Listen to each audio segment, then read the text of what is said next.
Ассалаумағалейкум қазақ елі. Ұлттық мүдде жобасы жалғасып жатыр. Қазақтың басын қосу, саясаттан сауат ашу, заңгерлік кеңес бәрін біз үйретеміз. Бүгін Алматының белсенділері жиналады. Адвокатымыз бар, заңгерлеріміз бар, саясаттанушыларымыз бар. Тәжірибемен бөлісеміз. Және эстафетаны Шымкент қаласының белсенділеріне тапсырамыз.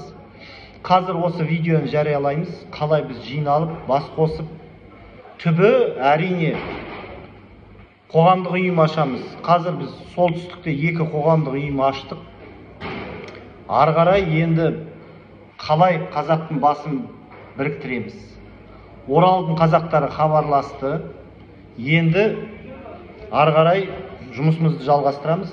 Әрбір қалада егерде біз 20 қазақтың басын қоса алмасақ, бір жерде жиналып, шай ішіп, танысып, онда әңгіменің бәрі бос, жай сөз. Сондықтан хабарласыңыздар.